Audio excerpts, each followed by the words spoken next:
While there have been little to no rain for the past few days, there are a number of access roads across rural Belize District that remain under several feet of water and impassable to pedestrians and small vehicles. At some points in the Belize River Valley, including a portion of the Hatterville Road, the street is under roughly 4 feet of water. Flood water is still up at this time. In Barrel Boom, the Barrel Boom Hatterville Road, water is around, I would say, 3 to 4 feet of water on that road. The Barrel Boom Belize River Valley Road, that's around Black Orchid area, still impassable. We have about 4 feet of water to the approach of the Rancho Bridge. So that's impassable for small vehicle. The Crooked Tree Causeway, still impassable. The Maypen, the road access to Maypen, still impassable. Bomba, the water is about, I'd say, 1.5 foot on the road. Much bigger vehicle can pass in that area. Many houses in villages such as Rancho Dolores and Lemonal remain underwater, even as water is said to be receding slowly. As such, there are over 60 persons in shelters across rural Belize District. People are still displaced. At this point in time, we have about 6 or 7 persons still in shelter, mainly in the Barrel Boom area, in the Bermuda Landing, Lemonal, and Crooked Tree.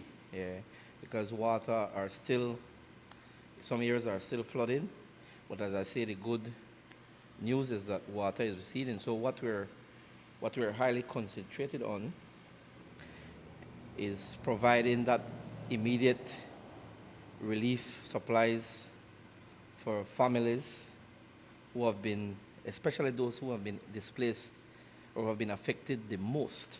There are sections of the George Price Highway that are under several inches of water. Mile 20 near the cutoff to Gracie Rock is submerged, and between miles 10 and 8 in the western Paradise Village, traffic is slowed down considerably as motorists make their way through the gushing waters.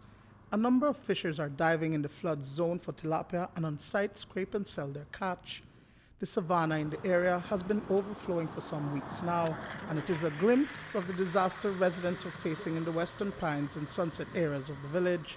The part of the village that's known as Westlake, the water has been going down. It's going slow, but Westlake is in a much better position right now than Sunset and Western Pines.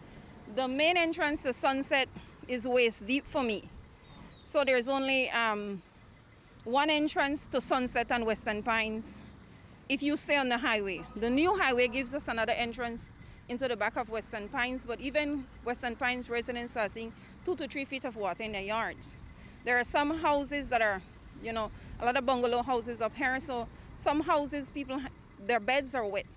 The water is totally inside the houses. There are a lot of lost and stuff like that. We've never seen this level of flooding in the village before. According to Western Paradise Chairlady Arlene Rekenya, due to the fear of property crimes, residents have not evacuated their flooded homes and are instead weathering the storm. Most people are bearing it out.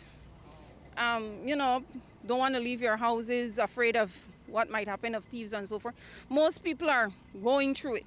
Most people. They would maybe go to a neighbor, go to a friend, or some people go to the city and just come back in and check on their houses. But most people are in their houses with that water. Belize Rural NEMA Coordinator Alfish Gillett says that it is expected that the water will continue to recede over the next few weeks.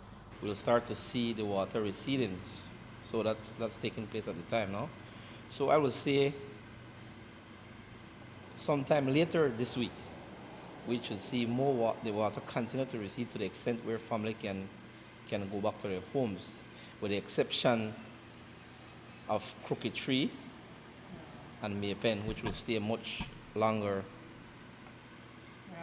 underwater. Duane Moody for News 5.